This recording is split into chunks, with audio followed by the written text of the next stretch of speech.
Hello everyone, and welcome to This Nintendo Life episode 127. I am your host, MBZ, and I'm joined, as per the usual, by Bally. How are we today, Bally? I'm very good, MBZ. It's feeling incredibly autumnal now. The leaves have turned. It's heading on into winter. I feel it. Is that what Scotland is like right now? Are there a lot of leaves on the ground? Are you crunching them under your feet, is what I'm asking. Pretty much, yeah. And I was just about to say this, but a game like Spider-Man, with all those autumnal colors in like Central Park and stuff, like just makes that whole autumn feeling just feel really, really like it resonates. You know, when a game can match the mood of the time of year, I like that. Yeah, no, seasons. I agree. It's all about seasons. It's all about seasons. Hey, Bally, you should buy Forza Horizon 4. They have I like seasons. that game. It looks cool. That looks like a nice game. Shame you bought a PS4 and not an Xbox One, eh? There you go. Well, you see, after buying Forza Horizon 4, I don't know what else I would buy on my Xbox. Yeah, very true. That's the problem. True, very true.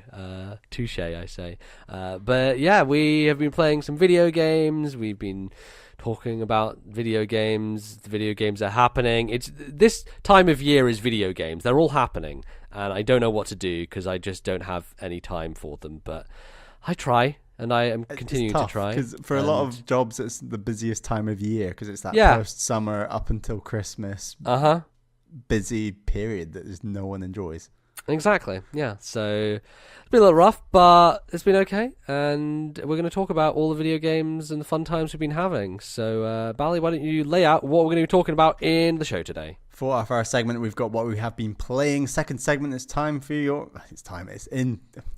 to be time for your emails. And then third segment, we're bringing back a segment we did quite a few episodes ago, where the Nontendo Quiz, MBZ, where you tested my knowledge on all things gaming. I've lined up questions; they're ready to go, and I'm going to give you a few testers. Let's just say. Yeah, exactly. And we'll bring back the jukebox again in a little bit, but not a huge amount of Nintendo news and things going on, so we thought we'd just have a bit more of a chill segment like that, which hopefully you'll enjoy. Let's kick things off then with some video game chatter. Bally, you finished up Spider-Man, as did I. Yeah, I loved it. Loved the end of that game. 100%ed the map, did all that stuff. I thought that, like, what a great end to that story.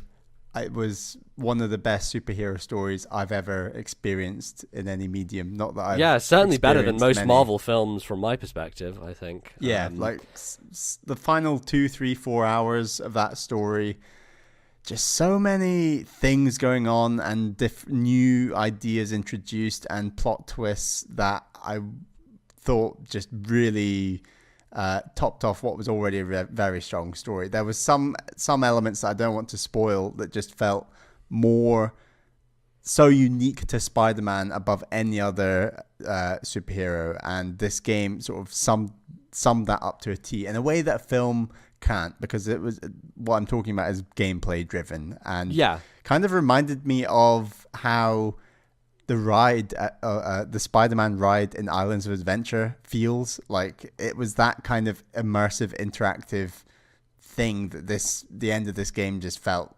so accurate in terms of like depicting Spider-Man more so than just a film. Yeah, it's really tremendous the way that they do a lot of the set piece stuff and some of the fights that you have at the end, and I think just overall the quality of the characters that they had built up to that point and the payoffs that you have with them and just the writing overall. It's one of those aspects that and I think this is why Spider-Man was not very anticipated for me, because I knew that they were going to do the swinging well. Like, I'd seen enough of the footage of gameplay and what people had said about previews and stuff that I was pretty, satisfied that would be the thing that would grab me, and it did, and it was the best thing about the game. But I wasn't expecting a whole lot more from it, because the open world seemed like it was going to be quite generic, and honestly I tend to agree with that. Having played the game, I think it is very classic open world diversions that don't amount to a lot, aside from distractions to do because it's so fun to swing around the city. But the story was one of those things that I expected to just be very middle of the road and not do anything significant. And yet it takes a lot of risks, and it is set in a period of time for Spider-Man that I haven't really experienced as someone who's not read a lot of the comics. I don't know a Spider-Man who is this deep into his career, because a lot of the media that is mass media that has been produced around this hero is all about the origin story and the beginnings and things that happen from that point. And the new Marvel stuff is a little bit further in, but not that much further in.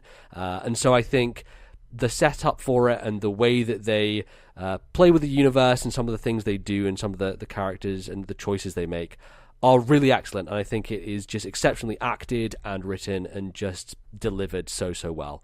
And I was very, very impressed by the end of it. There are a great deal of characters in that story that you care an awful lot about. And yeah.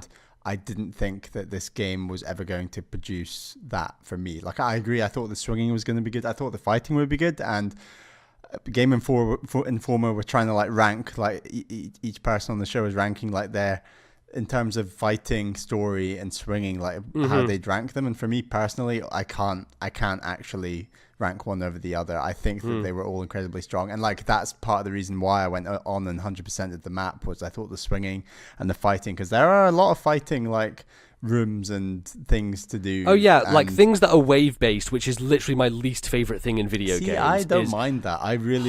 I mean, I agree that in general, like the end of God of War and that one segment where you're having to stay in this one room as they monster closet you to death, I was like, end this now, please, video game, do not do this. But I really do not like the endless monster closet, because a lot of the time checkpointing with that stuff is quite bad and it will send you right back to the beginning, and it takes a lot of time. And that's the thing that I don't like about it, is because it adds... The problem is the further you get into it, the harder it gets, but also the higher risk of you dying, and so the more chance that you're wasting your time doing it. That's how I feel about it, and that's why, you know, wave-based things and monster closets have never been my idea of fun in video games. Yeah, and like by the end of the game and clearing all that stuff up, you're at your most powerful. So it's not like there's. I mean, obviously, I still. And if you're using like Web Blossom, then fuck everything, Web Blossom is just so powerful. I only discovered that sort of in the latter half of the game. I was. That's ridiculous, because I was using it the whole game and it was the best. So no, I was using all sorts of rubbish ones, to be honest. But I actually thought most of that stuff was enjoyable just because I thought the mechanics were so strong. But I agree that in terms of like game design, it's not overly innovative and it is very generic open world. But I do think some of the side quests were actually really good, like around Tombstone, Black Cat, like getting all the pigeons I actually quite enjoyed. Like there's some side quests in there that are less generic and more interesting, that had like little stories and things going on that I thought were really, really quite strong actually. And as I said, I never got tired of the swinging and the fighting, and there's a whole lot of swinging and fighting in this game. I can't quite platinum the game because I think I kind of burned out on the idea of trying to go back to the challenges and, you know, acing all of those in terms of like the time restraints. And that's why you don't leave that stuff until the end. That's why you tackle it there and then. I mean, we were just talking off mic about the DLC coming. Maybe I could have a go at those things when the DLC comes out. Yeah, because I am really keen to know where this story goes and what those DLC stories do, because this universe that they've created is so enticing, and I didn't think it would be this enticing, and I'm hooked, waiting to see where this goes. Yeah, Sony are in a very strong position right now. I think that this generation, a lot of it from the start was a bit of a carryover, right? Like we have Uncharted 4, which is, you know, moving over from the previous generation. We have big franchises like Assassin's Creed and stuff that have just carried from previously, and before it had always been about new generations resetting and doing new and different things. And was Last of Us 4 PS4 3? It was 3. It was the end of PS3, but they re-released it the year after on PS4, so kind of blends together. But I do think that now we're at a stage for Sony and their stable of IP where going forward it feels like they have new and fresh things that look quite strong. Like people love Horizon, people loved the new God of War, which to a lot of I would say is basically a new IP at this point. It's almost unrecognizable from the originals in terms of its tone and its gameplay style and everything. And obviously now you have Spider-Man, which is not a new IP, but it is a brand that has now universe. They've got it has been molded towards this style of gameplay that Sony people have been very much associated over the years. So I think that they're in a very strong position going into the next generation. And they got like completely new stuff like Ghost of Tsushima next year and stuff. And we'll see how that comes out. What the hell Death Stranding even is. There's a lot of stuff, and I think Sony are in a good position because they also have the support of these Japanese games. They've become cultural hits, things like Yakuza and Nier, and it seems like their platform is very, very strong at this point, and all the big games are coming to it. So I'm feeling very happy I bought a PS4, and as I said a while ago, like Spider-Man was the reason I bought a PS4. Like God of War was the reason I got one earlier. But Spider-Man was the reason I wanted a PS4, and having now beaten Spider-Man, done that 100% map, I am very, very satisfied with everything to do with that and where it's going. Great, fantastic. Well, enough of this Sony pony nonsense. Let's get off that, because this is a Nintendo podcast. God damn it, let's talk about some Nintendo video games, or at least games that are adjacent to Nintendo. Both of us played a bit of the Mega Man 11 demo that dropped. Actually came out before the Direct, because it was supposed to drop when the Direct dropped, but then because of the delay, didn't happen, and so it came out, and I waited a little bit to download it, and then just gave it a go. It is one stage, which is Blockman stage, and man, it feels like Mega Man. It feels like classic Mega Man 2, like everyone loves, and it's pretty good so far. How are you feeling about Mega Man 11 from the demo, what you played, Bally? I mean, I like Mega Man 2, but when I see Mega Man 11 coming out, I'm hoping for like an evolution of that franchise and like to reinvent parts of that game and make it, like modern games, remove stuff like life systems, don't respawn enemies, stuff like that. And this game is not that in the slightest. This is totally, let's go back to basics Mega Man as possible in a modern age. And I think I'm not expecting what you were, because I know the history of what they've done with previous I was just like, what is Mega Mega Man 11 now? Let's give it a go. And yeah. But I know we've said it many times, but live systems feel really dated. And while the art style is cool, and that's obviously evolved, and there's obviously the gears system, which does change it a lot, and that kind of goes against what I said before. But otherwise, it feels, for me, it felt a bit too dated and too hardcore, and just it's not my cup of tea. I'd rather play a modern platformer, and kind of stick away from something that's so true to its roots, perhaps. Well, they've changed some stuff about it, right? And I think it looks pretty nice. It feels almost exactly the same in terms of his jump and how he slides and everything, how it feels to shoot.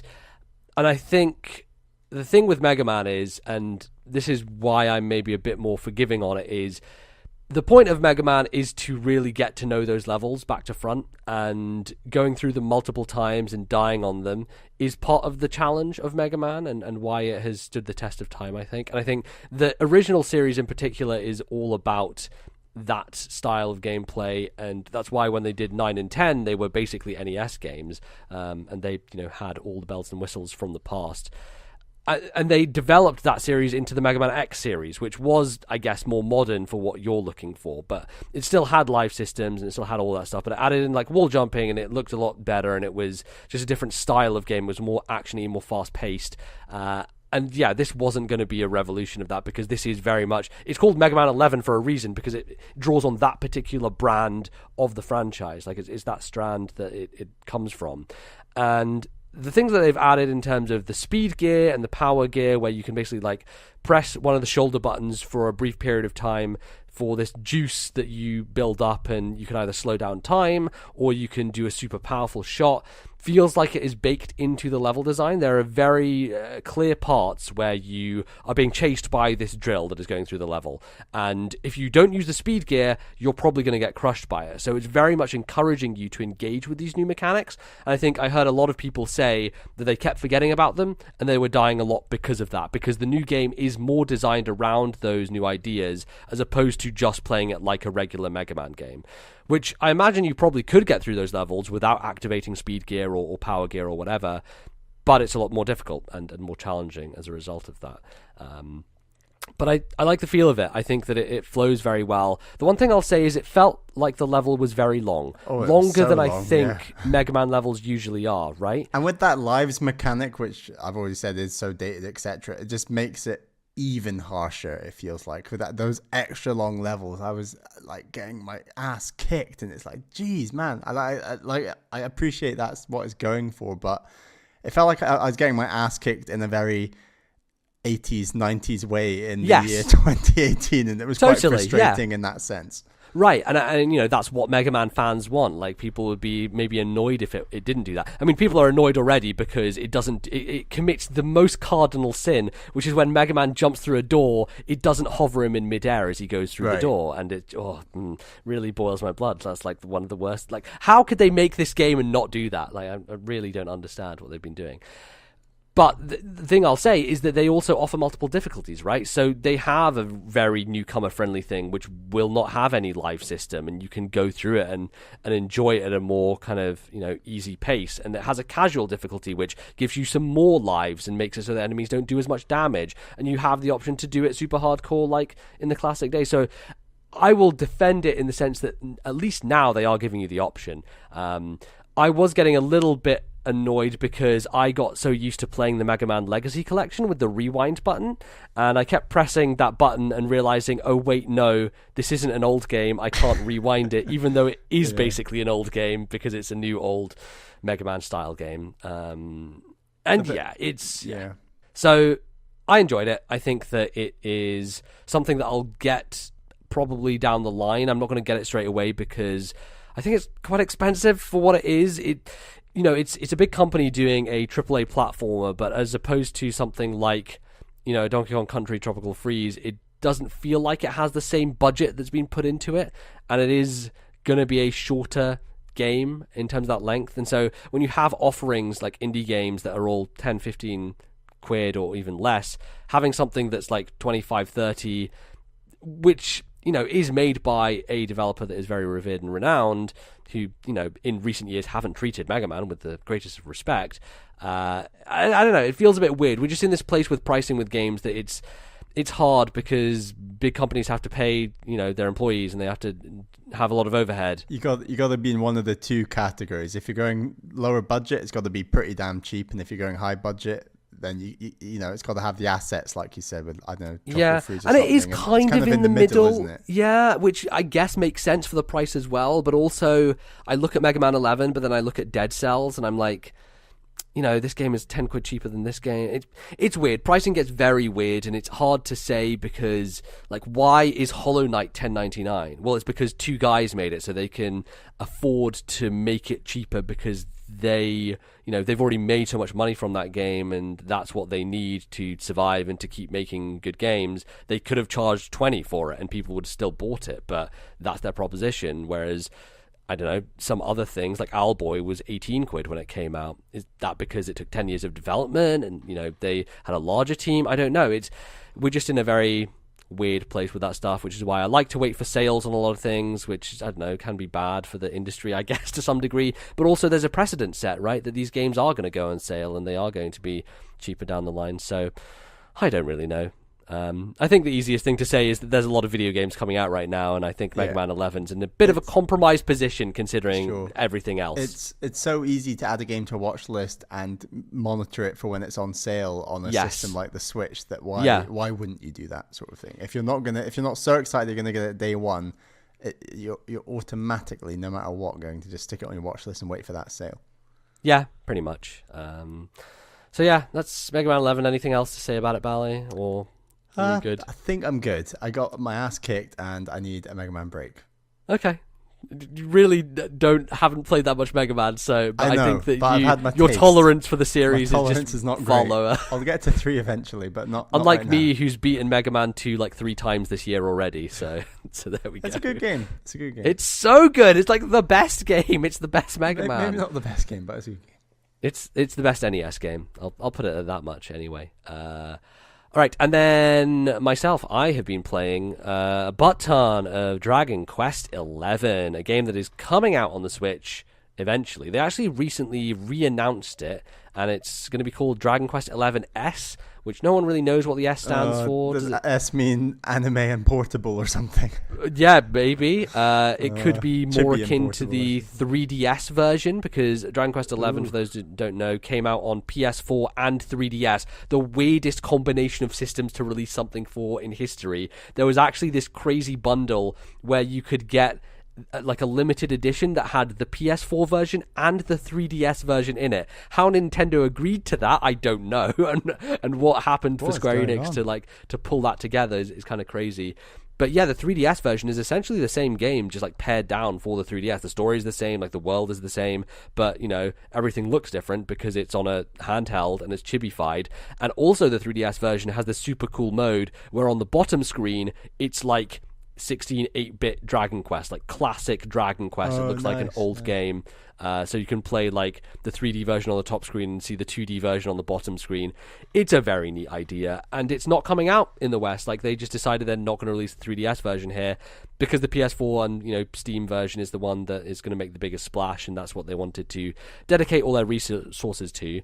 And it is a big splash. It's a fucking gorgeous game. This is the best Dragon Quest has ever looked, and I love how smoothly it runs on my PC. Just at 60, it looks incredible. It's not an open world game, but it does have really vast stretches of land and terrain that you can see off into the distance. And there's something about the aesthetic of Toriyama, like the Dragon Ball aesthetic, that translates so well in modern video games. Like, you look at Dragon Ball FighterZ and it's like, how is this game possible visually? It just looks absolutely stunning in HD, and the way they make those kind of 3D models look like 2D animation is pretty staggering.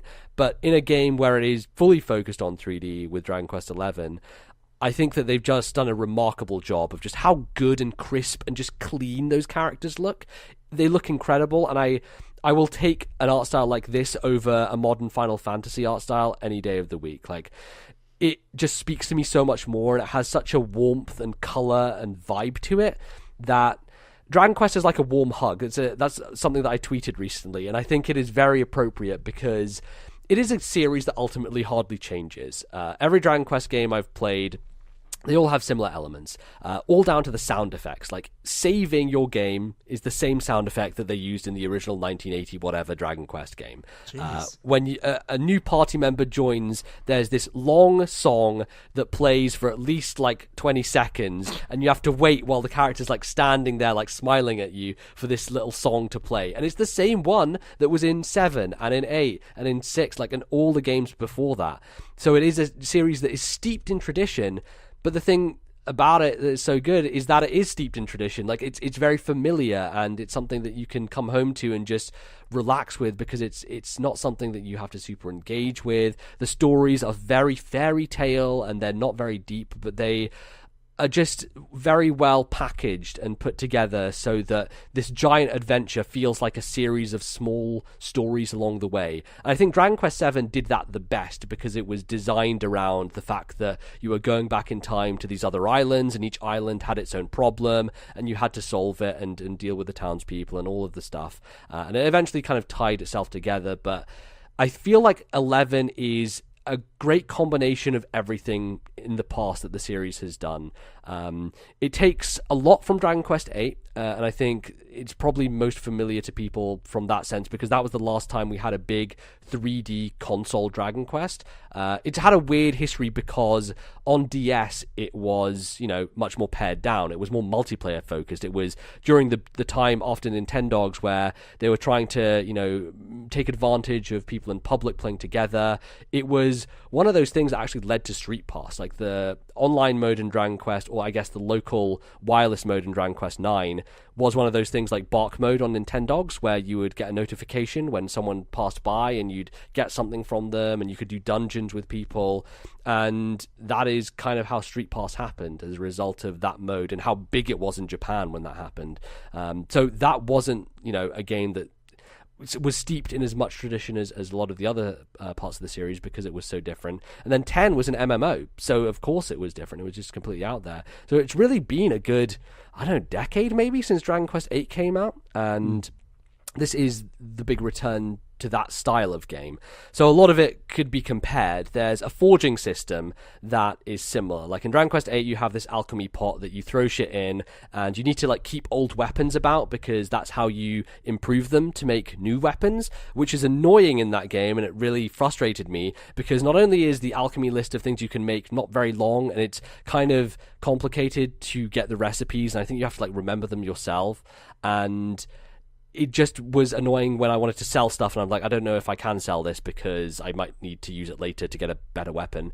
This refines that type of system so much more, where it's more about just random materials that you pick up so you don't have to keep weapons around. And the forging minigame is so much better. It relies around this system where you are tapping at bars, and the bars will go up a certain amount, so they need to hit like a sweet spot, and so you get abilities to do like double power on the bar so it will go further, or half power if you only want to move it a little bit, and then you have sometimes it's there's like 6 of them, and so you can do 2 at once, and they keep adding these new powers that you can get. It starts out very simple, and I was like, what is this? This feels like a very undercooked mini game, but as they expand it out, it's really fun. Like, it's a neat little distraction, and it's a way for you to not only forge weapons that are much better than things you can buy, and obviously less expensive, you're not spending money on them, but you can also, if you do a really good job in the minigame, get a more powerful version of it. So that part is already engaging me way more.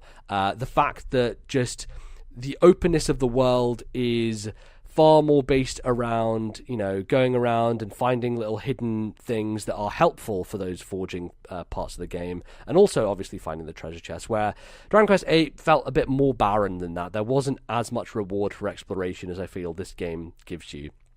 And there are just a lot of elements that pull from previous parts of the series, from the types of stories that are told to the characters to just generally, you know, the voice acting and the idea that it is a very medieval setting, and so a lot of the characters are based around, you know, English, British voices, which I'm a big fan of. There's one character, a Scottish character, who is very good, who I like quite a bit, and we don't have enough Scottish voices in video games, so I really enjoyed that. And I think the cast is excellent overall. It's super well acted, and again, like, there's nothing groundbreaking about the storytelling, but it's, you know, it's warm and familiar, and it feels good. And there's something about going to all the new environments and finally opening up the world and getting your ship and being able to explore a bit more that is very comforting and great. And I don't know, it's just a very nice game to play. It really sounds like it's making a lot of cut through, and just like people are really liking it. And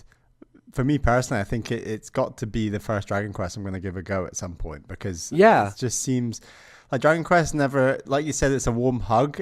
In that sense, it's always looked to me like the least intimidating JRPG to give a go. And like, I was eventually going to pick one of them up on the 3DS, but this game, now that I own a PS4, it just seems like the obvious thing to do to like give the series a go. And, you know, if I jumped into this one, how would that link in any way to the others and that sort of thing, and story-wise? Or I mean, they're not connected. It's like Final Fantasy, where every story is different and individual, but there will be nods and there will be things to past series. Like, the way I play a Dragon Quest game is very particular. Every time I get to a new town, I will scope out the entire place, because they hide a lot of stuff in very, like, I don't know, you wouldn't think the corners that you would go to find something important would be there. Like, there are a lot of pots and barrels that you can break. So anytime you see a little pot, break it.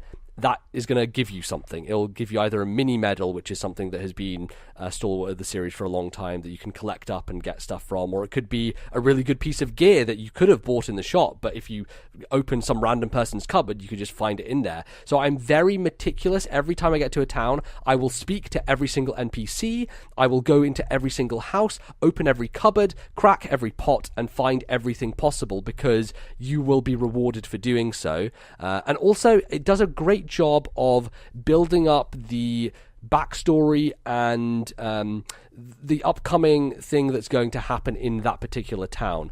Residents will mention characters that you will eventually meet in the little story you're going to do. You will find books that will relate past histories of the town, of things that have happened that will link in. So it does a lot of development and lore building from that exploration, while also rewarding you by finding cool stuff along the way. So I'm very much in I'm in a certain mindset when I play a Dragon Quest game, and I have just done that since I've started playing the series. Take an extra 40 hours to beat? Probably. But I really enjoy playing it that way. I don't know. There's something about the design of the towns in Dragon Quest that is, as I said already, just very homely and warm. So I feel like it's a place I want to exist in, and so I really like scoping it out and just finding every little lost thing that there is, and becoming familiar, just so that when you go back to the town, you know where things are and you don't have to worry about it, and you can kind of revisit past places that stick in your mind and remind you of things from before. But yeah, from a battle perspective, it is very simple. It is, you have a class system to a degree, but Dragon Quest weapons have always been the thing that it's kind of based around, at least in the recent games. This draws more on 8 in the sense that you have, one of your characters could use boomerangs and daggers, and you've got to choose which path you want to go down. Daggers are probably a bit more powerful, but boomerangs will hit all the enemies in a row. So what do you want to do? Do you want to take the weaker hit with the boomerang, or do you want to go with the stronger hit with the dagger? And the skill path that you go down, every time you level up, you get a certain number of skill points, and you can just distribute them wherever you want to go. So if you want to min-max it, that will probably help you, because you're not going to be wasting, like, if you know that you're only going to be using great swords, then don't invest in regular swords, just go down that route and you can do that.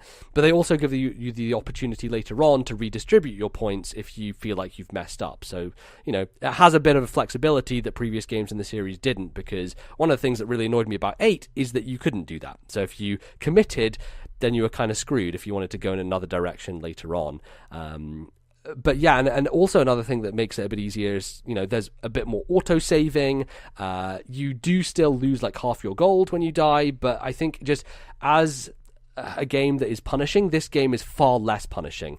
There's far less grinding required. The enemies are much easier to deal with. Bosses are challenging, but not as challenging as they have been in the past. I think overall it's just much more of a streamlined experience as a JRPG, and more modern in that sense. And I think one of the things they did was they included this kind of draconian modifier thing before you start, that if you wanted a bit more of a hardcore old school Dragon Quest experience where you do have to grind a bunch, then you can activate that.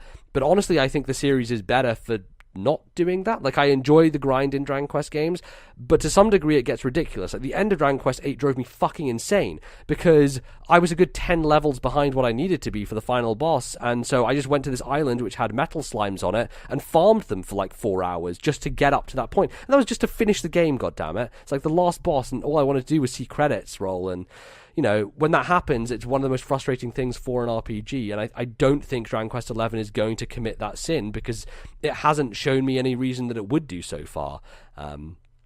And the other thing I think that makes it simple and more streamlined is, like the 3DS remakes of 7 and 8, you can have, your AI characters control themselves, and so they will do things that are much more beneficial to that particular point in the fight. What has happened before in the past in some Dragon Quest games I've played is I will commit to doing a move with a certain character, and then something will happen from the enemy side that will mean I want to actually do something else, and so my heal spell ends up not doing what I want it to, or it goes on a character that doesn't need to if the character's just died. So in this sense, because the AI is controlling it most of the time, they will do things that I wouldn't have been able to do if I was just playing in the order of sequence of events. So they will be able to like heal me when, it seems like I'm going down, or it feels like it's almost cheating to some degree, because it feels like they know exactly how much health the enemies have left. One of the characters, Veronica, is a mage, and so she uses spells most of the time. And so when she hits an enemy with her staff, it only usually does like 1 or 2 damage. So usually she's not going to do that, because I've set the AI to be like, fight smartly, like use your magic well and do it well. And if an enemy is almost on the brink of death, and I don't know that because there's no health bars, sometimes the AI will just use the regular staff attack and hit them. And the reason they do that is because I think the AI knows how much health exactly the enemy has. So it doesn't want to waste the MP on killing them with a fireball. So it'll just hit them with the stick and they'll die instantly. So there was a moment in a boss fight where my main character had died, and because I had set it to automatically choose moves for the rest of my party, I was actually just sitting there with my controller not doing anything, and the game was playing itself, which felt weird to some degree because, you know, I really should be the one making these decisions, but in all honesty, it kind of works as that, and I don't know. It felt a bit weird, but also it was working, so I wasn't complaining. So I don't know what that says about Dragon Quest XI, the fact that it can almost play itself. But why don't you just go and watch a film?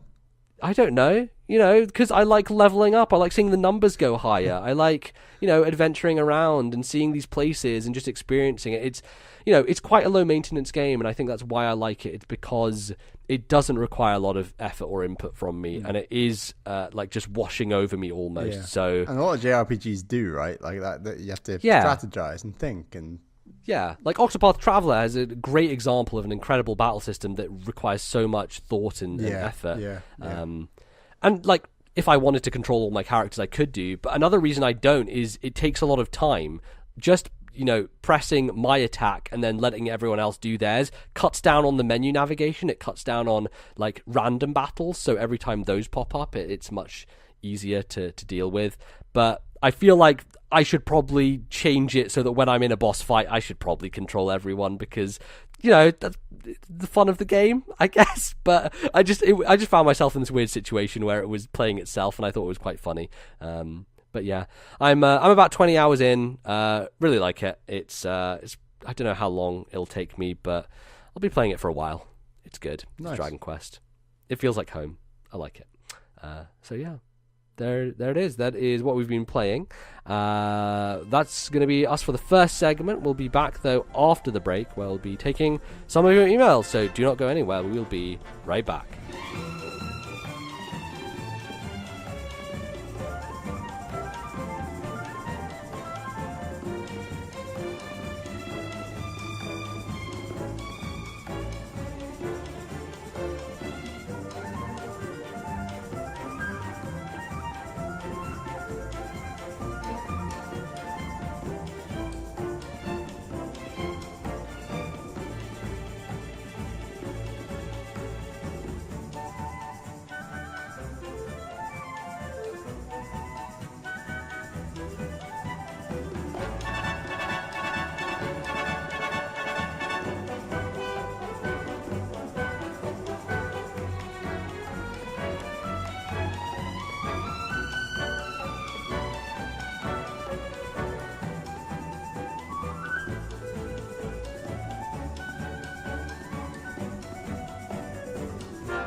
Hello everyone and welcome back to the second segment of today's show. It's time for your listener emails. That means we are calling out for more again. Please send them to ThisNintendoLife@gmail.com. That is ThisNintendoLife@gmail.com. And if you don't want to send an email, drop into our Discord server. There's a link to our Discord server in the description of this very podcast. Hit the link, jump on in, join the chat, post a question, a comment, anything you like in our emails thread on there, and we might read it out on the show. It would be greatly appreciated. So our first email this week is from Jess B, who's from Massachusetts, USA. Hi Bally and MBZ. I have to say I'm a huge fan of the podcast. I discovered it a few months ago and I'm currently working through the backlog on my way to and from work. Thanks for making the commute more bearable. I'm a teacher and live in a tiny coastal beach town in Massachusetts, USA. The year-round population is negligible. The nearest GameStop is a trek up the highway, and the nearest regular video game meetup is over an hour away. I have very little family here, and my circle of friends all consider video games outside of Candy Crush and Flappy Bird to be some strange, abstract thing of science fiction. What I'm trying to say is that when it comes to video games, I feel like I'm on an island here. In that vein, my question for you both is, what is it like being a gamer in the UK and Europe when compared to what a gamer experiences living in the US? Do you get games at the same time as us? Are the prices drastically different? Is there a large sense of video game culture in Britain/Brussels like there is in most of the States? These are the kind of differences I'm thinking of, but feel free to note any other unique experiences that you guys feel like you have over there. Please keep up the great work on the podcast. Thanks. Okay, thank you, Jess. It's a very interesting question because I think culturally we are very different in a lot of ways in terms of video games, and generally the attitudes here towards games. I don't know. I feel like attitudes towards games generally when it comes to older generations is the same across the world, but yeah, the way people consume games and the way they're priced here and things like that are quite different. I mean, Bally, you're not in Brussels anymore, but I know that when you were there, it was pretty barren overall. Yeah, so Brussels itself, like most of my friends were also British and working where I was working. And most of them sort of had very standard British stereotype views on games. A lot of them owned a PS4, probably more so than an Xbox. And the biggest game that came out every year that they'd be into was stuff like FIFA and Call of Duty. And they might pick up maybe a GTA here and there, or maybe even an Assassin's Creed here and there. But it was never beyond those mainstream titles. The second I'd mention something like a God of War, they'd be like, "What is that? Like, what is God of War?" Like, they wouldn't even like be aware of some of the other bigger, in my view, more interesting games coming out. And the second you start talking about stuff that's not related to PS4 and Xbox, most people don't even know what a Switch is, or they might have heard of one once, and they've certainly never seen or played one. And I don't think they could name any of the games on it. And that's basically been most of my experience growing up. I think what's crucial to remember about the UK is that I believe even like the Sega Mega Drive outsold the Super Nintendo, right? Like, yeah, Sega was much, much bigger here. And that's like one of the only places in the world that happened, I think. Right, and after Sega kind of went the way of the dodo in terms of their console business anyway, Sony was the one who basically replaced them. Like when the PS1 came out, it was a mega hit over here. It was just such a huge thing. And you can see that even today in the charts every week for the UK. They put out the best-selling games. For the last, couple of months, Crash Bandicoot Insane Collection, a game that has been out since last year, has been number one on the charts. A lot of it has to do, I think, because it came out on Switch recently, but also that just tells you the type of experience that people here have fondness for and nostalgia for, because that's what most people grew up playing. Most people had a PlayStation and they played Spyro and they played Crash, and I would not be surprised if Spyro continues to be number one when that comes out later this year, because that's the consciousness of most people who play video games in the UK.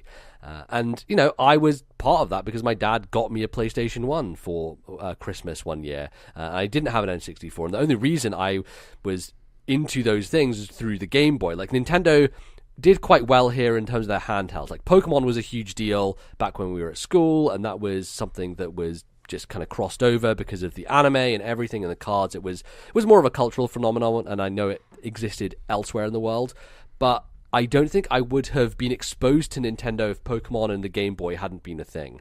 Though that was the way they kind of got into me. And then from there, because you were very into, the more Nintendo side of things, you had an N64, that's how I became more indoctrinated into playing more Nintendo games, and moved away from PlayStation after that because I just preferred that type of experience, and that was what I was more into. So, yeah, and I think that's the thing, is that here, in terms of a lot of so I work with kids as well, and a lot of the kids that I talk to are very focused on the big games, right? Fortnite is the biggest thing in the world. The biggest game they talk about, though, that no one talks about in the games industry and is just a complete blank spot because it's a kids game, is Roblox, which... Yeah, oh my God. I was just about to say, one of my coworkers was talking about their kids playing this game, and I'd never heard of it, and I looked up online, and she was just like, they're all mad for it. You gotta know about it, right? And it's crazy because a lot of those games just fly past us because they are for a completely different demographic. The audience for it exists, and it is enormous, and yet none of us know anything about it because it's just it's not targeted towards us. So those are the kind of experiences. There are a few kids who I've talked to there who are a bit more deep into games. There's one of the kids who's a big Halo fan that I've talked to before, and it kind of crosses the gamut, but there are more and more people who are playing Switch and talking about Switch. There's one kid in particular who he brought his Switch the other day, and I was talking to him about it, and he knows more than you guess. I would guess the average kind of 10-year-old to know about games, which was kind of cool. But yeah, I think my general experience with that is that they have their big cultural games that they all shift towards because their friends are playing them, and that's the big deal. It's like whatever your friend group is doing, that is what you're going to gravitate towards. And that's the same with my cousin, who's into Fortnite at the moment and plays that with his friends. He plays FIFA with his friends, and that's kind of the zeitgeist, right? Because as soon as that disappears and no one else is playing it, then you move on to the next big thing. And that's how kids work, right? Like when we were at school, it was a lot of what is the new fad of the day? Yeah. Is it scooters? Is it micro machines? Is it Bionicles? Is it whatever? And that's, we just move from thing to thing because that's what we were all into at the time. Is it Warhammer? We did that for a long time. So that's kind of how my experience has been, working with kids and things that they're into. For us, like growing up, we were definitely an island unto ourselves when it came to like our tastes in video games, and like our friend group of playing games wasn't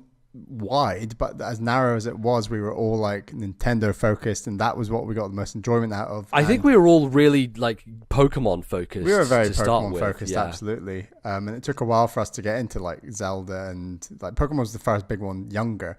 But then our wider groups of friends at that age were barely even playing video games at all, and the few that they were playing were maybe on like laptops and PCs and like that was a big experience when I was when I was about 14 or so. Everyone was playing Counter-Strike on their laptops through LAN play and stuff like that, and everyone, that was the era of Call of Duty, right? So the first person shooter was a major deal, and so a lot of people were doing that, and everyone playing FIFA because it's such a big, football is such a huge thing here.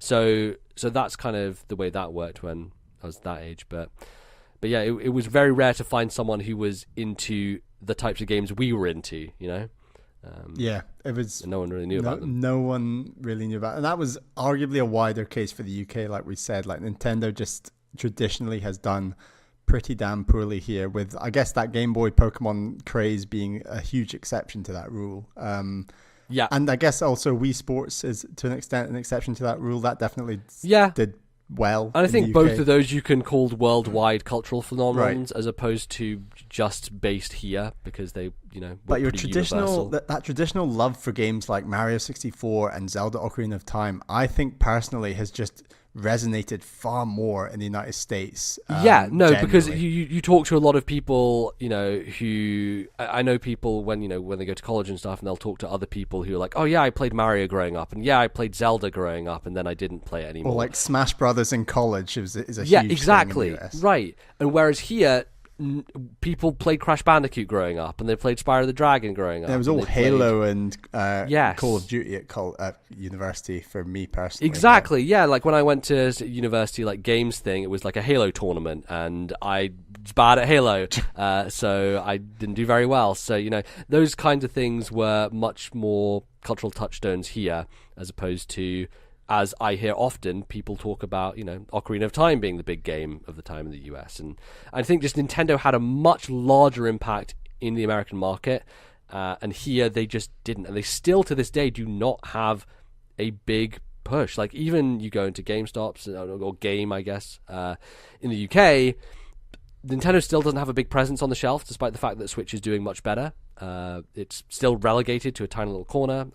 Honestly, games retail is kind of going the way of the dodo anyway, but that's what I use as a measure to some degree to see what the more mainstream people are into. And the PS1 Classic was obviously just announced a week or two ago. And wouldn't be surprised if that just sells the hell out here. It is going to sell through the roof in the UK because it's so nostalgic for so many people of like our age and slightly older. And on top of that, it's like fairly affordable, and it's going to be like, the big Christmas seller. And I think Americans will be shocked at how well that sells in the UK. I think that it is just going to be insane what that does. And I guess it does depend what licenses they get for the other games. And certainly the 5 games that have been announced for it, I would argue perhaps aren't the most nostalgic for UK gamers. No. Compared to, I don't know, the FIFA's, Crash Bandicoot, Spyro, What's another? Tomb Raider, even Tomb Raider. Those were all huge in the UK. So if it is just going to be sort of Symphony of the Night, Final Fantasy VII, maybe you could argue it won't quite light fire like I'm suggesting, but yeah, potentially. It depends on what they get for sure. In terms of getting games at the same time, this used to be a big deal. It used to be such a pain in the agony. ass. We were very lucky when Pokemon Diamond and Pearl came out because my dad was in the US on business at the time, literally when it came out in America. So he picked up copies for us when he was over there, and so we got it a full 2 months early compared to when it came out in the UK, which was awesome, and I loved that. But for a lot of games, we were waiting forever. I remember reading O&M, which is Official Nintendo Magazine, and they were talking about Animal Crossing and the fact that Animal Crossing on GameCube had been out for over a year and a half in America, and it wasn't out here yet, and it was taking forever and ever, and we just had this agonizing wait for these games for so long, and it sucks. And it even happened more recently. Even Fire Emblem Fates was a game that I had to wait a couple of months on because of region differences and them not wanting to release it at the same time. But at this point and this moment, games are so worldwide and the internet is so worldwide that it's just pretty much everything comes out at the same time. I can't remember the last time a big major video game release has had a significant delay. Could you compared to imagine America. if something like Mario Odyssey was delayed 2 months on Europe versus the US? It would be, it would feel ridiculous. And the amount of podcasts and things that video games media we consume that would be talking about that game before we'd even touched it would just and obviously we do tend to buy big hot games very close, or if not on release, so that, obviously not everyone is doing that, but yeah, for me personally, it used to drive us mad, especially for stuff like Pokemon. Yeah, Pokemon was a big one. Fire Emblem, constantly I was like, why do you not just put them out at the same time? And it's because the way they deal with the UK is it's part of Europe, and so they have to translate these games into the 5 major languages that they do every time, which takes a lot more effort and work, and means that it gets delayed because of localization efforts on each of those fronts, which is they could just ship the American version for us, but oftentimes they'll even do a European version for the UK, a British localization, which is different from even the American localization. We see it obviously in titles all the time, and it was mostly during the 3DS era where we had Pushmo becoming pull blocks, and Luigi's Mansion 2 just not having a 2 in it and just being called Dark Moon over here. It's very weird, and I don't know why they do that, but it's hopefully going away, because obviously now with Switch everything is region free and you can kind of get anything from wherever as long as you have the ability to buy it off the eShop. Hell, we were able to get Okami from the American eShop. So it totally could be easier, but it's very good. Yeah, it's much better than it used to be, and so that situation hopefully is just a complete thing of the past. There are very rare exceptions these days which come out in Japan and then come out here and in America at the same time. Dragon Quest XI is a big one because it had been out in Japan for a year already, and it's only just come out here. Persona 5 was about 6 to 7 months first in Japan and then over here. So it's the big Japanese RPGs, the more classic stuff that takes a little while. But I think at this point we are pretty universal when it comes to that stuff. When it comes to pricing, oh boy. It's not been good for quite a while. No, it's getting worse, and it continues to drive me insane. It's the big thing with pricing is in America, what you buy on Amazon is usually the same price as what you can find in the retail store, right? $60 is the price, and it will be that price pretty much everywhere. So going digital is fine for those places because you're not saving any money.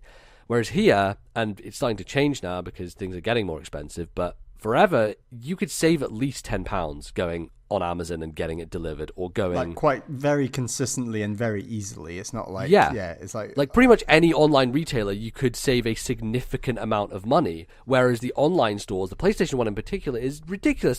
They're charging £60 for something like Red Dead Redemption 2, which is just, it's not on. That is ridiculous. Games used to be around 40 quid here, and it's just kept going up higher and higher, and it's very frustrating. And one thing we annoying. do that the US doesn't do is we include our value-added tax in the price that you see is visible. So in the US, obviously, you'll buy something and then once you've bought it, there's this extra money you then have to pay. And that does drive me a little bananas when I am in the States. But yeah, it is one added factor why our prices look a little higher than they perhaps should.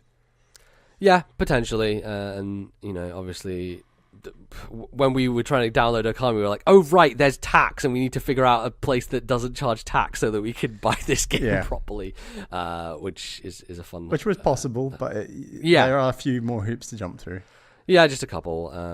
But yeah, I would say generally, like, the culture here for video games is just not Nintendo focused in any way. And we're kind of on an island in that sense as well, I would say. So hence why we're the biggest Nintendo British podcast there. Oh yeah, totally. That's definitely. I don't know how many other British Nintendo podcasts there are. That is an interesting. If you're a British Nintendo podcast, let us know. We'd love to find out more.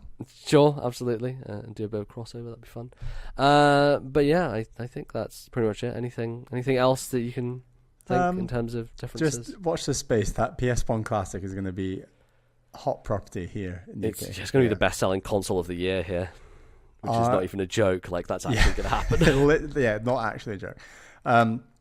Our final email is from B King from Sweden. Hey guys, I recently moved out and finally got my first real apartment together with my girlfriend. It's a huge step, somewhat scary, but also very exciting. The other day I started thinking about what to take with me to the new apartment, and one obvious thing that came to mind is my game collection. Until now, I have only been able to display my games in my bedroom on some shelves, and now that I finally got my own place, I would like to put them somewhere else. My girlfriend is, however, not so keen on me showing off my games by putting them in the living room for everyone to see, but I'm trying to convince her that it means a lot to me. She also has a collection of some sorts that I am not so keen on, so we can probably work something out so we are both able to display our collections. My question is, has one of you ever been in a situation where your significant other has been hesitant towards or been against you showing off your games? What did you do? Also, how do you like to show off your games? Do you have a dedicated gaming room or do you display them somewhere else? And do you have any tips on how to sort your games alphabetical order by series or order of release, etc.? As always, I love the show and hearing your thoughts on things gaming related. Also, thank you for taking the time to read my email. Many greetings from Sweden, B King. Great, thank you, B King, for the email. Well, I know you've had the situation on the plane with the Switch, which is not the same thing here, but sure. I guess it's showing your games off in a way to some degree. Caroline was originally quite shy about the idea that I would be playing games in public, like on a plane or something. Now she doesn't care and she does it herself. When we lived together, so we're now living together in Edinburgh actually with my parents. So we're sort of in a separate kind of flatty apartment thing next to them, and it's not like we're in a permanent residence now where I'm looking to display my games. So my games are all back living in my room actually currently. Yeah. But when we were in Brussels, we had shelves and I'd display my board games and my video games, and they look nice. And I kind of only bring the video games I'm playing with me because I do have a very big video game collection, and not until I sort of have a proper flat where once I've moved absolutely everything out of my parents' house will I probably look to move it all there, because I didn't want to bring that entire collection across to Brussels knowing that I'd probably move again in a couple of years. So sure, my collection has moved a lot. I was very interesting from B King's email when he was saying that his girlfriend has a collection of something that he hasn't. He doesn't disclose what that collection is. That he doesn't feel comfortable about showing out. So I'm interested to know what that is, and that hopefully you can reach a compromise. But exactly. Generally, I like my video game collection. I buy about half my games digital these days, so I'm not. It's not overly important that these are my games and I'm going to show them off, but they look nice. I like having them. And I've got a little bit of Nintendo memorabilia with like Yoshi and a couple of Amiibo, and so it's something I like, but I don't feel overly strongly about. If Caroline was like, "You're not allowed to store these games on this shelf," then I'd be like, "Well, fine, but can I put them in a box somewhere else?" Like, it doesn't overly bother me how public they are personally. But yeah, I've never been big on displaying my games generally.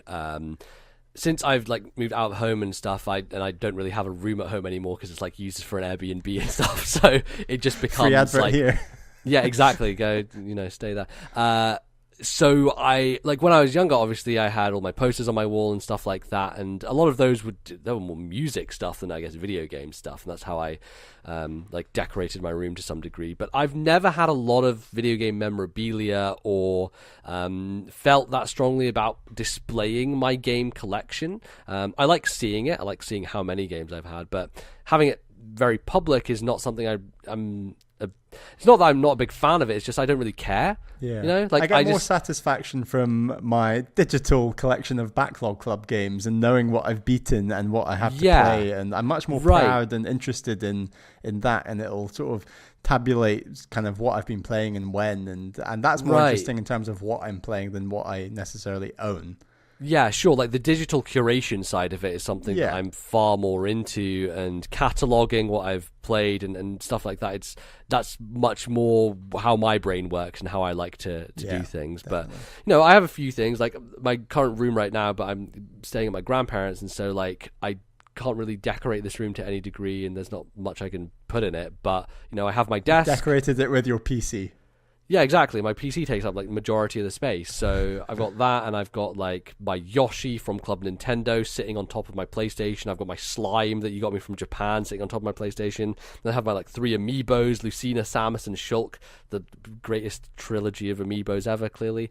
And they're just like sitting on top of my Wii U, which is next to me. So it's more for me, I guess, and when I get set up and have like a place and have like a big TV, it would more be about the entertainment system and setting that up and having all the consoles there and having drawers where I can keep every single controller. And I like storage. I like having place to put things. So I'm far more about like closed spaces and drawers and cupboards where I can put my stuff and then access it to keep things clean and tidy, because that's how I like to arrange a lot of things in my life and make it so that it's not a nightmare mess like my sister, where she just drops literally everything on the floor and it's like a bombshell has hit the site, which drives me insane. So yeah, I'm much more about that kind of style, and all of my games at home at the moment are like downstairs. They're in a cupboard. They're all locked away, and I'm fine with that. I can dig into it and find something if I need it and get out something if I need it. But like you, I really don't like. It drives me insane when people leave discs just sitting out there in the open, and cartridges just hanging about, and I can't abide by it, and they must be put away, and they must be put in the right case and not switched around to wrong cases, and very pernickety about that stuff. So yeah, and I generally have not owned enough video game stuff to display it. I'm not going to be the person who goes and buys a fucking amiibo stand mount to put in a glass cabinet and show off to the world. Like, that stuff is cool, but I honestly see it as a bit of a waste of space. And it's nice, but I think for me, if I was to get into putting more video game stuff up, I would look for like paintings and things that aren't necessarily look at me, I'm a video game thing, but are artistic and have a video game association or meaning to it. I really like to get a Breath of the Wild poster actually and just frame it and put it on the wall. Like, some really great or something stuff that is just, much more kind of low key, and you have like some artists who do things like that where they're like really gorgeous landscapes and then this like tiny thing that signifies this is a video game thing. Orioto is one of the artists he used to be on Gaff. I think he's on Reset Era now, and they use a lot of his artwork in the Kind of Funny Games cast on the background on the big video wall, and a lot of his artwork is generally just like really gorgeous landscapes with distinct markers to be like, this is this place in this video game. But if you didn't know anything about video games, you wouldn't think it was, and you would think that it's just a really nice piece of art. So stuff like that is stuff that I think about when I'm going to have a place is doing that type of stuff.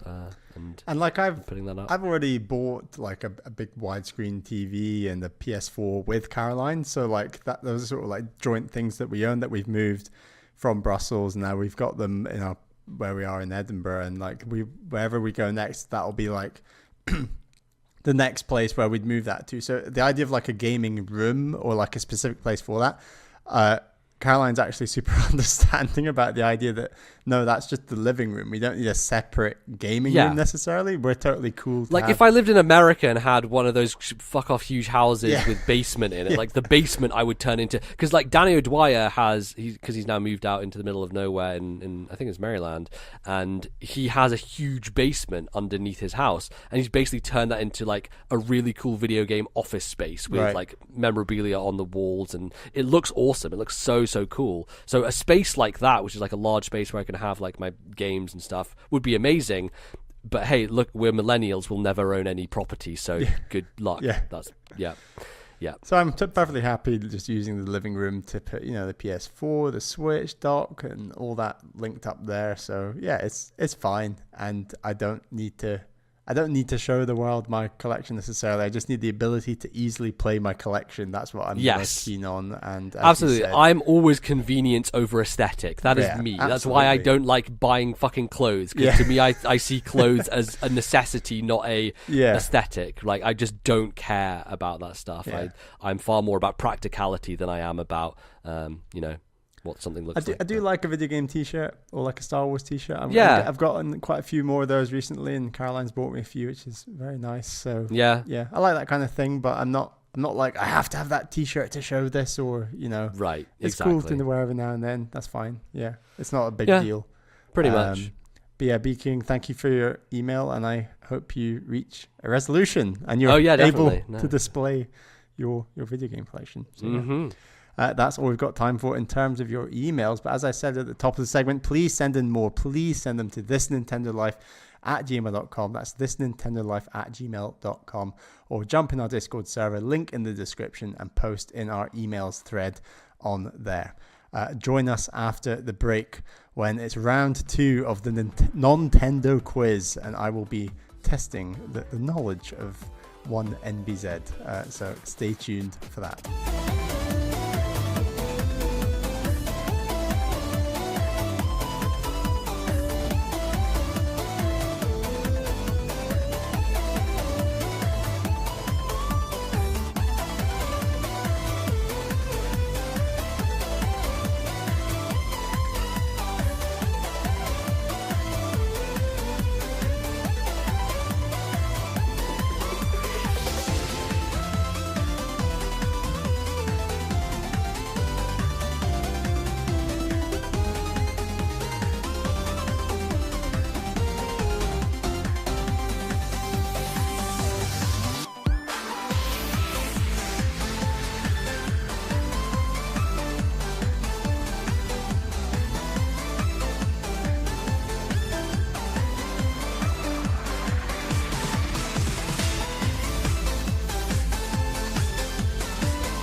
Alright everyone, welcome back to the third part of the show today, and we are turning the tables once again because previously I had this idea to do a thing called the Nontendo Quiz, where I just wanted to see how much other video game knowledge Bally had with a lot of different questions. It didn't go awfully. It didn't go amazingly, but it wasn't awful.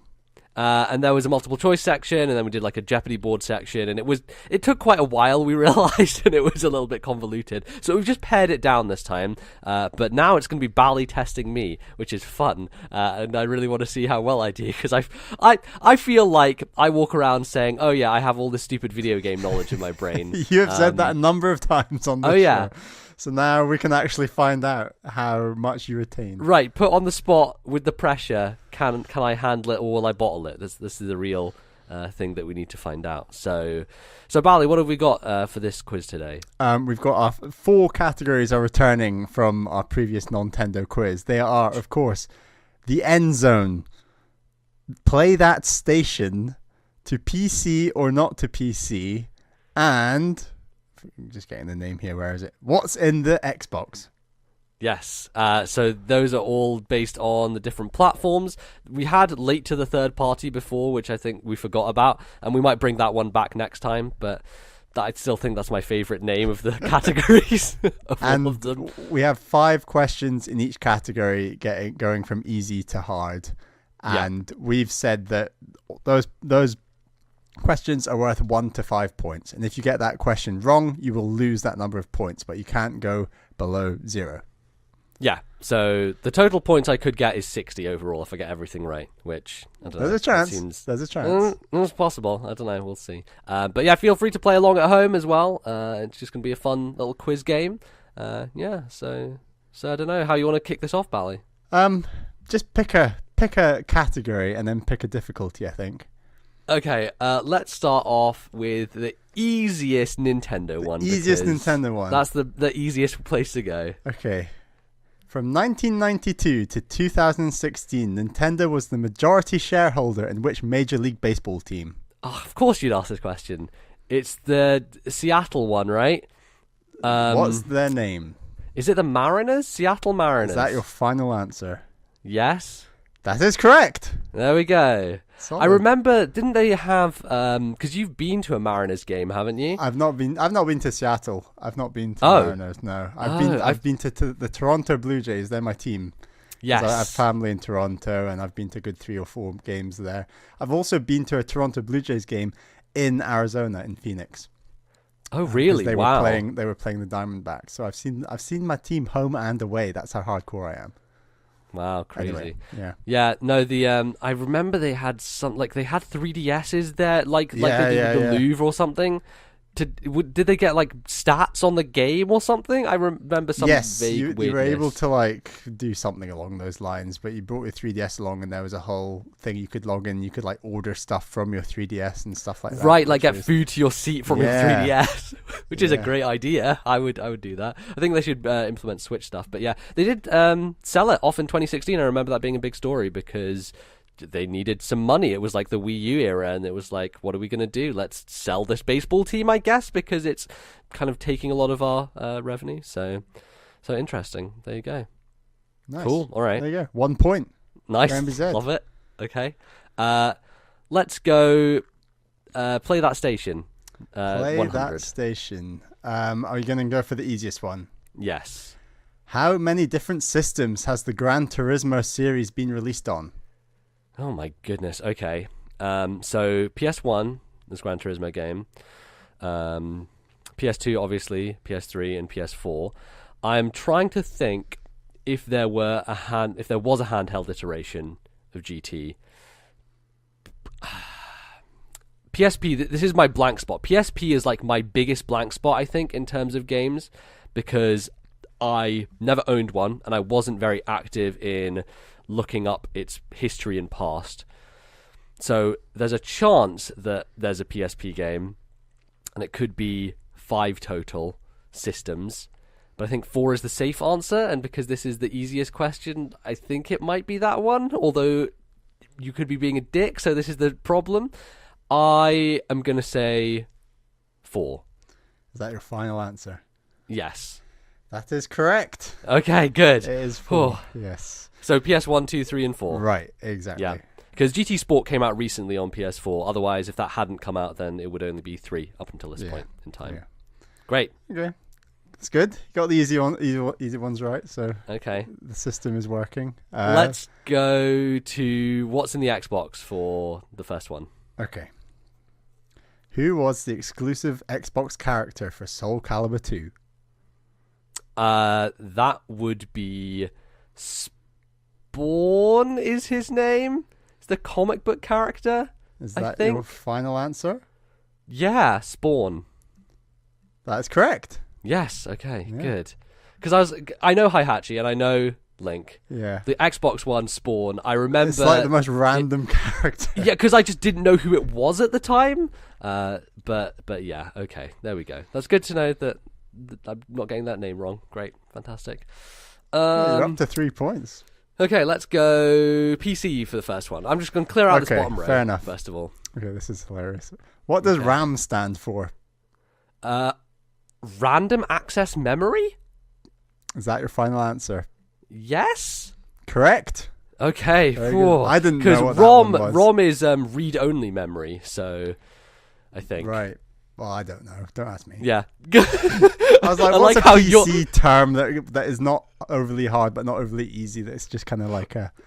Yeah, anyway. Also, I would argue that this is not a very video game based question, but it kind of is. It's PC related. Come on. It's PC related, but it's like asking me about like NVIDIA graphics cards and stuff. Like, I guess technically an NVIDIA graphics card how question. I view PC gaming can be said. It's all But you have to talk about the video games. Obviously, RAM is important for playing games on PC, but yeah, that's the thing. Yeah. Okay. Anyway, so yeah. there we go. All right. 4 points. You got all the easy ones. Okay, all right. Let's focus in then. Let's focus in on the PlayStation category, and let's go for the second question there. What fictional species is Ratchet from Ratchet and Clank? He's a Lombax, I believe. Is that your final answer? It's either Wombax. I think it's Lombax. Yes, I believe so. Is the name? Okay, that's your final answer. Yes, that is correct. Okay, because it's a weird name. And it could be, because it sounds like wombat. I kind of get that a bit confused. I was like, that'd be a good question, and I thought, oh, actually, maybe he's a real life animal that's just been personified, but actually he's not. He is an actual fictional race or species. I kind of thought that a Lombax was a real thing. Yeah, so hearing that it's not, it's like, oh, okay. Not, so there you go. Okay, cool. Which is weird. Yeah. Well, I have learned something here today because, I thought that a Lombax was a real animal, so there you go. Okay. Let's go up to number 3. Number 3, play that station. What is the charging bull on Wall Street replaced with in Spider-Man for PS4? What? This is a question about New York, not about Spider-Man. It's a game on PS4. That's really... Are you aware of the charging bull on Wall Street? Because I've got a picture next to it. The real one or in Spider-Man? Literally, when I went to New York, I have a picture next to the charging bull. Here's the thing, because I didn't do a lot of I took pictures of all the landmarks in Spider-Man. I have a feeling it's not actually notified as a landmark in this game. No, it's probably not. It's probably sitting there. See, this is some slyness. You've already gone and started talking about RAM in the PC question. You're talking about baseball in the Nintendo section, and now we're talking about New York in the PlayStation section. It's all thematic. Come on. Okay, yes, it is, but this is like, this is a bit sly. This is. Do you know why this is a dick move? It's because you know my geography is bad. You know that I don't know where places are. Geography? It has 100% to do with geography. It's a landmark in a place. Oh, God. I guess it probably would be a Spider-Man related thing. What kind of Spider-Man related thing would it be? Do you want a clue? No. That would take the sting out of it. I'd feel bad if I got it right. So I might have to just not get it right.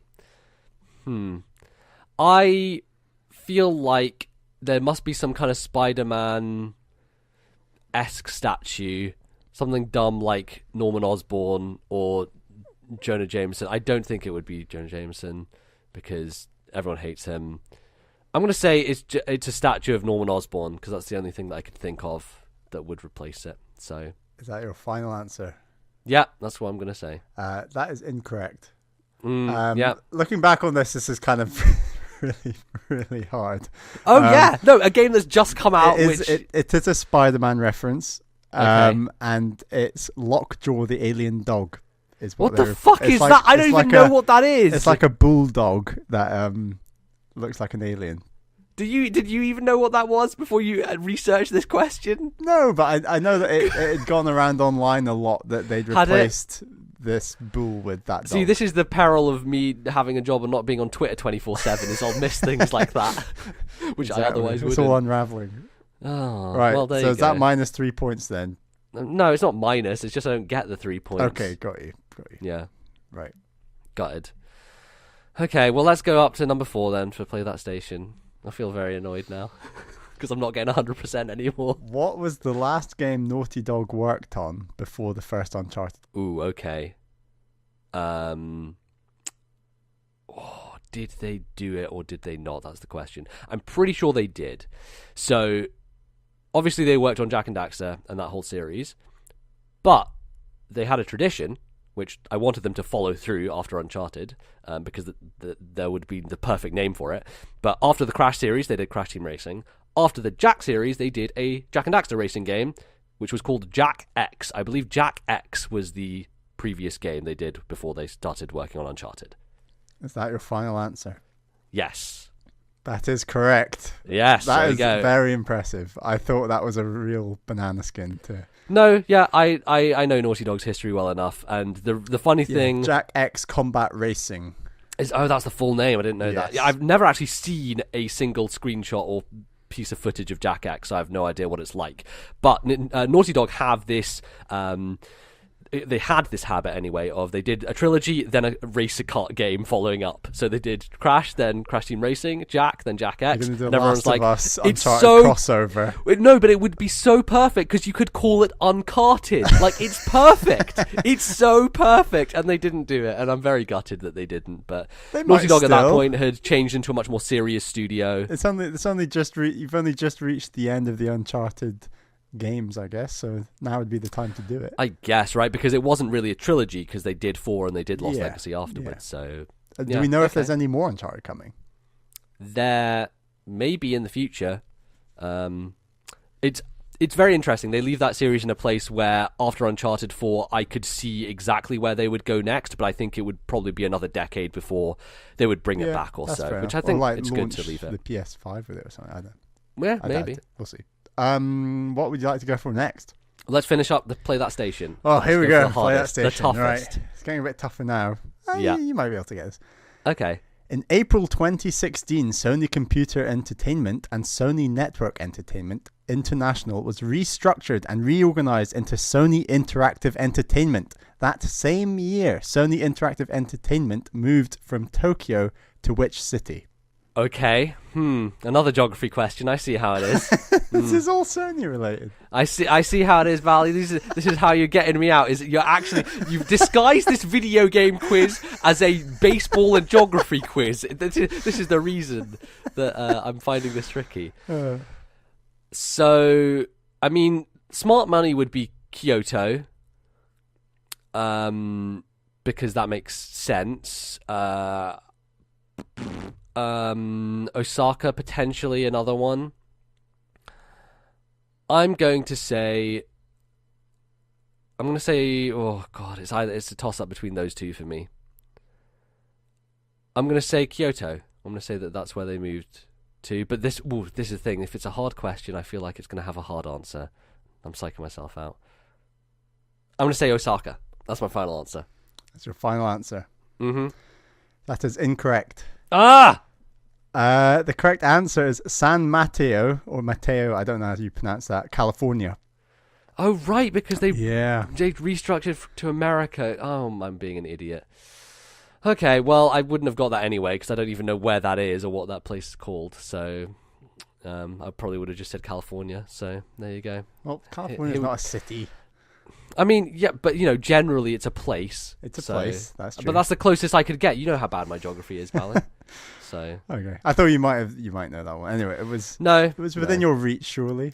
Potentially, but also it's a geography question, so I call bullshit on this entire quiz. So there we go. Okay, let's go back then to go through PC, because I'm interested if there's more questions that are about actual hardware as opposed to video games. No, this is a very big developer. So here we go.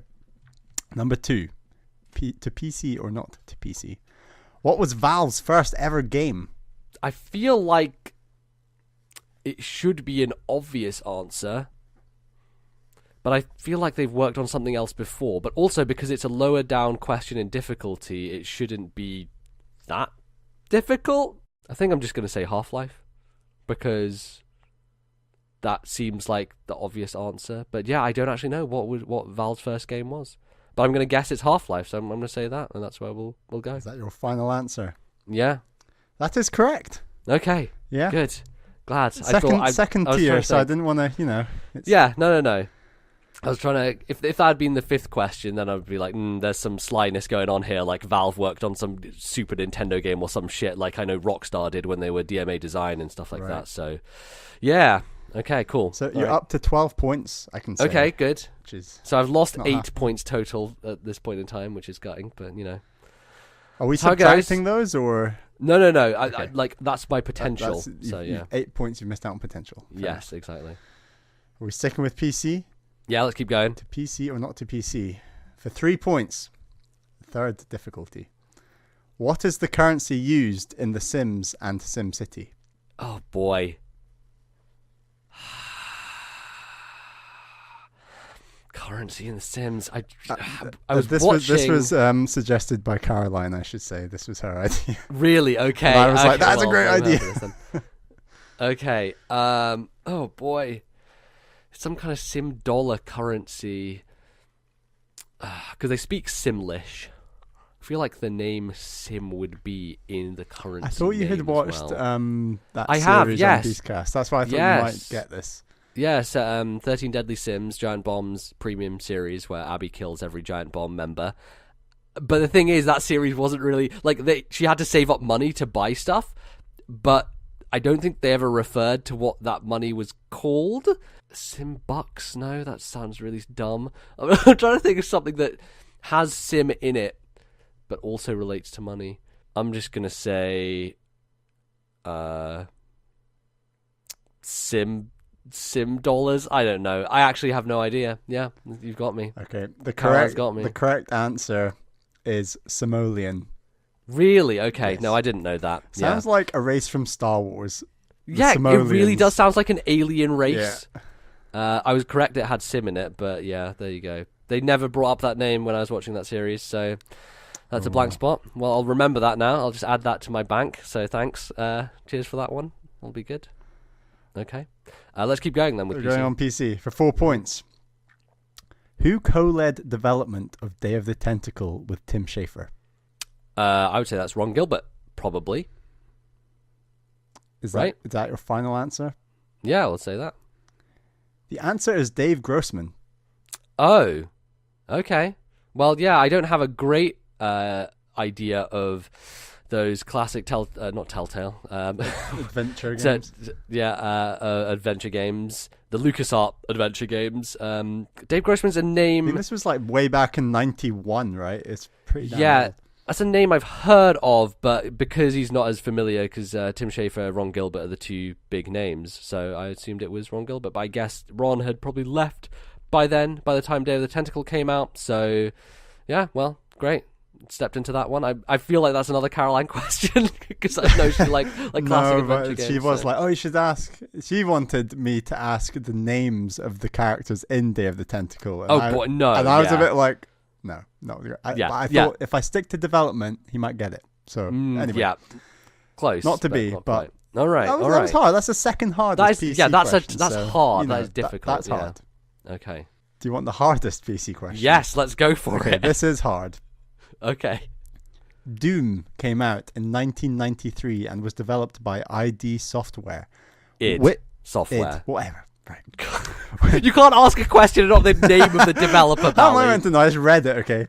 Which company did the founders of id Software move from? I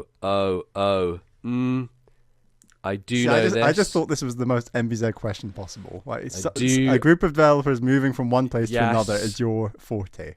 I do know this because it was a big company. I'm just gonna.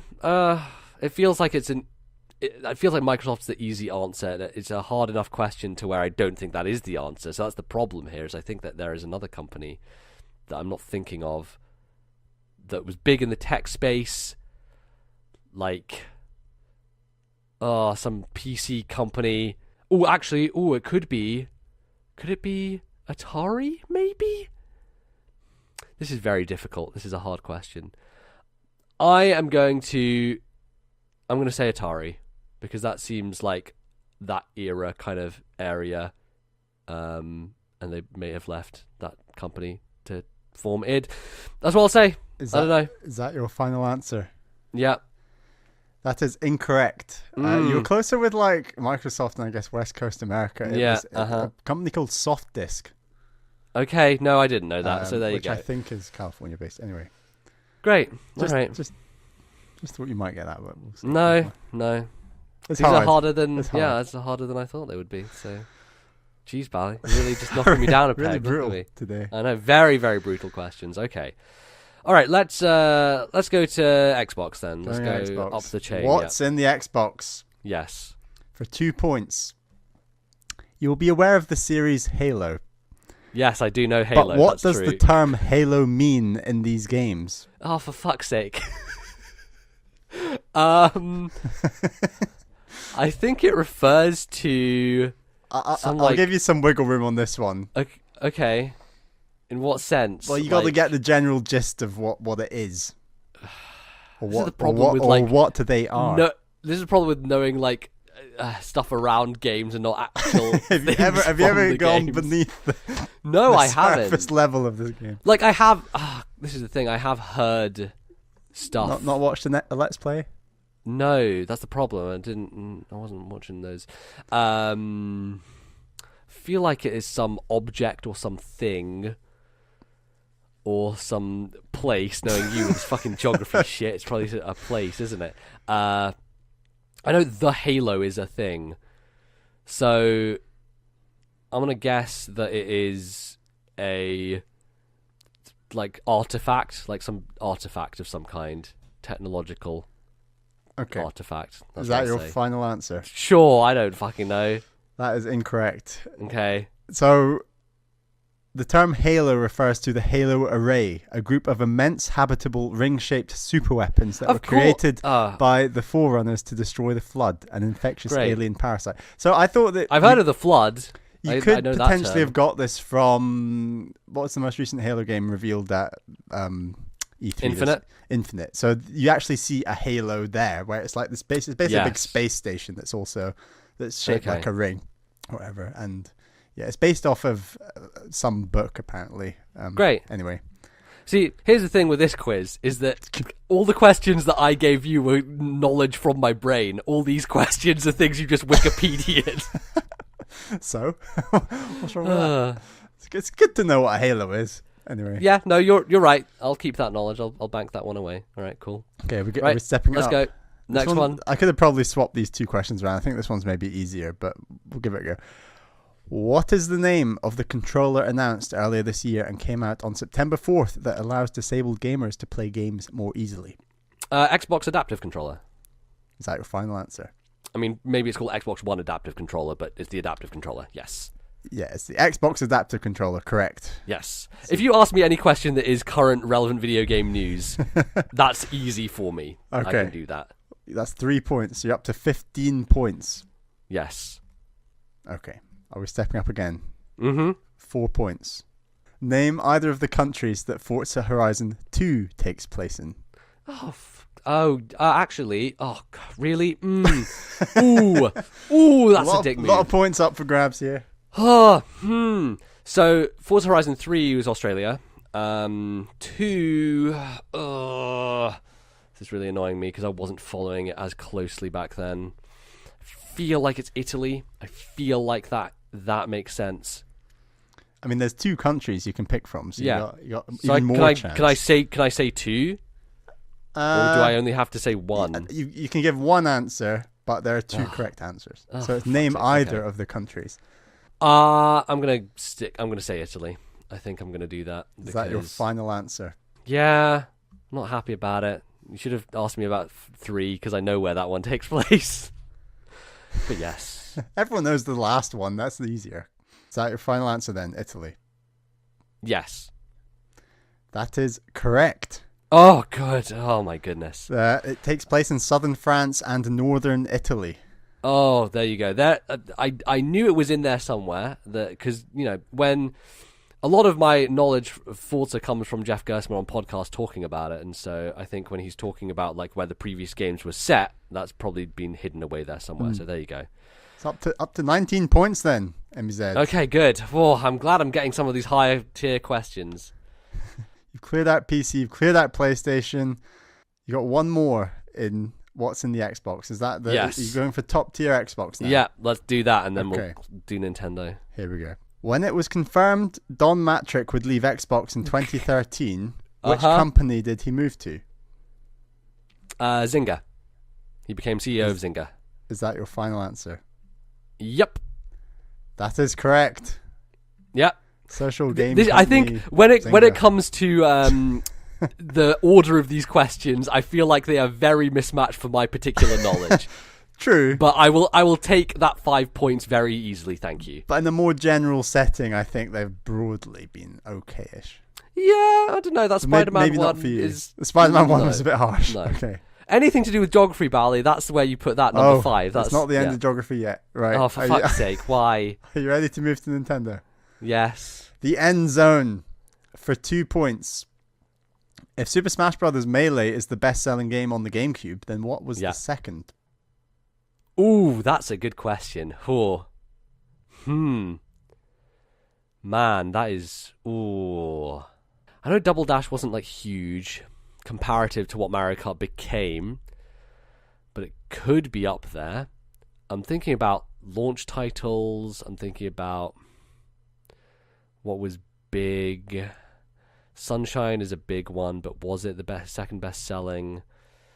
Wind Waker probably didn't chart that high comparative because of the furor around it. It's not going to be some random thing like Animal Crossing, because Animal Crossing didn't really hit big until Wild World. And I'm trying to think what else was a big name. You know, things like Luigi's Mansion wouldn't have done super well. I think Sunshine is probably the best bet after that. And I can't think of anything else. I feel like Sunshine would have sold better than Double Dash. So I'm going to say Super Mario Sunshine is the second best-selling game on GameCube, but I'm not very confident in that. That's a tricky question. Is that your final answer? Yes. That is incorrect. It is actually, as you hinted, Mario Kart Double Dash. Around 7 million units. Oh, I should have gone with the smart money with Mario Kart. God damn it. Yeah. And yeah, Super Smash Bros. Melee was 7 million and like a half, like a bit more than 7 million. But yeah. Shall we move on to number 3? The End Zone. Yes. Yeah, let's do it. For 3 points. In 2011, Dan Reichert broke 2 Guinness World Records. The first was longest fighting game marathon playing Brawl, Super Smash Bros. Brawl, for 30 hours. What was the other record? Playing Mario games, just Super Mario games for, I think, 30 hours, maybe? It was 30 or 50 or something, but he did that on his own as opposed to the group one, which he did with people from Game Informer, but he did play all Super Mario games for that period of time. So the name of the record in your view is? I don't know the exact name, but I know he played Super Mario games, like games from the main Mario series. Yeah, you're close enough. Correct. It's the longest time playing Super Mario franchise, 50 hours, and I think most of it was spent playing like Mario Party or something. So yeah. 3 points. And that's one I think he still holds to this day. The Smash Brothers one has been broken since then. Oh, really? Yeah. Yes. Great. 3 points. Okay. Are you ready for number 4 of the End Zone? Yeah, let's do it. For 4 points. Going back to Pokemon Diamond and Pearl. This is a strong point, MBZ. Diamond and Pearl. We got this. The Sinnoh region from Pokemon Diamond and Pearl is based off of which real-life island? God, why? What is it with you in geography? It's like you want to get my Achilles heel. This is I dispute this entire quiz. I'm just saying, all right? You know? I'm going to say Sinnoh, they were still doing Japanese regions because they'd moved away from Japanese regions post Sinnoh, I think, right? Because like Kanto, Johto are like, you know, based on Japanese regions. Obviously, Unova is based on America, and then Kalos, I think, is based off of France, and then the one in Sun and Moon is like Hawaii or whatever. So Sinnoh, I think, is it Hokkaido? That's like is that an island? I think that's an island. I don't know. I feel like Hokkaido is my answer for Sinnoh. Is that your final answer? Yes. That is correct. Yeah, because it's like snowy there, isn't it? Yeah, so and that like, Sinnoh is a very snowy region. Hokkaido's the snowy northern island of Japan, where they had the earthquakes recently and things. Yes, yeah, absolutely. Yeah, and it's also there's an area similar to it in Okami and a number of other video games and things. Is there? Okay, nice. Very good. Which is very cool. Okay, so yeah, last question. That is 4 points. So you're now up to 31 points. Okay, it's 50%, I guess. Oh, boy. Okay. 5 points in the end zone. Yeah. Mm-hmm. Nintendo European Research and Development is based in Paris, France. Mm-hmm. According to their own website, what was the most recent project they worked on? NERD do a lot of Nerd. emulation stuff, yeah. They, I believe, recently worked on the Super Nintendo Classic, but I would say because the most recent emulation stuff that has been done has been in NES Online for the Switch, I don't know, and has that been updated on their website yet because of the current timing? I would say it's probably Switch NES Online, so I would say it's going to be that. That's my guess right now. That's what I'm going to say, because that is the most recent emulation-based thing that has been done, and that's what their focus is. Otherwise, it would be Super Nintendo Classic, I believe. But I'm going to say NES Switch Online. That is incorrect. According to their website, and as you say, this might not have been updated in a very long time. No. It was Wii games ported to the Wii U in 2015. Well, that's wrong, because they've done stuff since then. So well, sure, it says that on their website, but I think that's a bit of a bullshit question, because that's not actually the most recent thing that they've worked on. Fair enough, that may have been an unfair question. I was just going off of their own website and went by that. So basically the question was, how recently has this company updated their website is the actual question. Well, it's kind of bizarre anyway, they have a whole it's a nice cherry to top off this sham of a quiz that was a geography quiz in disguise. So you got the geography questions. You got Hokkaido. I got one of them. So, you know. Oh god. Are you go. All right. You're 100% sure though that they worked on SNES Classic and stuff? I mean, I'm not 100% sure, but I know that a lot of the work they've done in recent times has been emulation for Nintendo. So yeah. God, it's so weird that that's all they really do is that stuff. It's very weird that they have that in Paris and France and all these other huge projects elsewhere in the world. Anyway. Yeah, I mean, it's one of those things that, you know, they do lots of different stuff. But yeah, it looks like Super Nintendo Classic was the most recent thing they did. So I guess I probably would have gotten it wrong anyway, but they may have had some assistance on NES Online for Nintendo Switch. But yeah, anyway, that's that. So there you go. That is what you got 31 points. Cool. Yeah, that's a lot less than I thought I was gonna get. So I feel like I need to up my game next time, or at least, have someone. I know make you a had quiz huge that isn't a issues. geography quiz. So that I know you had huge issues with a couple of the questions, but more generally, were the questions in the right ballpark?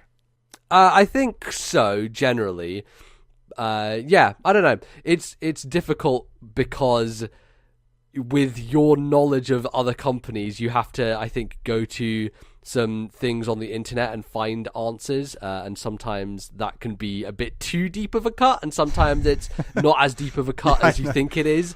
So it's like the Zynga question with Don Matrick is one that, like, I would put that as a one question for myself, you know. But you know, it's difficult to gauge. As I said, I think the hardest part of doing this is like where the difficulty goes, because each person has their different threshold. I was kind of chuffed with the Halo stuff. That was really pleasing, because and that's also me being an idiot. I dug deep on a real blank in your exactly. knowledge on that. Great, cool. All right, well, that's going to wrap us up. Let us know how you did at home. If you're a geography major, then congrats. You probably got all those questions correct, because that's what that was. And yeah, next time we'll flip it back again, and I'll do it to you again, Bally, and that'll be fun. And also, we need to get back to doing some jukebox at some point. But yeah, that's the quiz for today. Let's talk about things that we're doing and things, how you can contact us and all that stuff. First thing we want to do is say thank you to our patrons who support our show very kindly. Who are our top patrons to thank, Bally? Thank you to our 2 top tier patrons. They are, of course, the $10 tier patrons. They are my girlfriend, Caroline, and, of course, Atari Alex. Thank you so much for your top tier support. And thank you to the rest of our patrons for all the support and the kind donations that you give us. Go on over to patreon.com/ThisNintendoLife and you can download exclusive podcasts over there. We would greatly appreciate it if you came on board. There's lots to see. Absolutely. And thank you to all our patrons as well. And you can also find us in various places on the internet. We're on Twitter at TNL Podcast. That is where you want to go if you want to get updates on the show, what we're doing, backlog clubs, things like that. And just follow us there. You can find me on Twitter. I'm at LordNBZ. Where can they find you, Bally? Find me on Twitter at Ballyman91. That's BALLYMAN 91. Absolutely. We're also always looking for emails. You can send those emails in to us so that we have things to read out and talk about and discuss. It's always a great part of the show. Bally, where can they send those emails to? Please send your emails to thisnintendolife@gmail.com. That is thisnintendolife@gmail.com. If you see something happening in the news, you want our take or a question, or you just got a comment or a criticism to, chuck our way. We want to hear it. We want to find out more. We want to respond. And we'll hopefully get another email segment going next week or in 2 weeks' time. Absolutely. So you can do that and send us all your thoughts and concerns. Send us maybe some ideas for some backlog clubs. We're probably going to get one going at some point in the future. So let's have some ideas rolling in. That'll be fun. And you can find us in various places. We're on iTunes. We're on Stitcher. You can download us in various podcatching apps all over the place. Just search This Nintendo Life and you can subscribe to us. Rate us on iTunes. Do that. That's a really good thing and really helps grow the show and let more people see it and make it more visible, which is fantastic. And review us. Write us a review on iTunes. That's a really great way to do things. And as Bally says, if you find anywhere else you can review us, which I don't know where you would go to do that, but do that as well. That's good. That helps us out tremendously. So I think that's pretty much it, Bally. I need to get my revenge again now. This is something that I can tell you're very stinging a bit from some of those questions. Definitely. I'm anticipating the retaliation. The retaliation will be swift and harsh, and justice will be done. So look out. But that's. I better get studying. Yeah, absolutely. That's going to be us. Thank you all for listening. We will be back in a couple of weeks' time with some more This Nintendo Life, and we'll see you then. Goodbye, folks.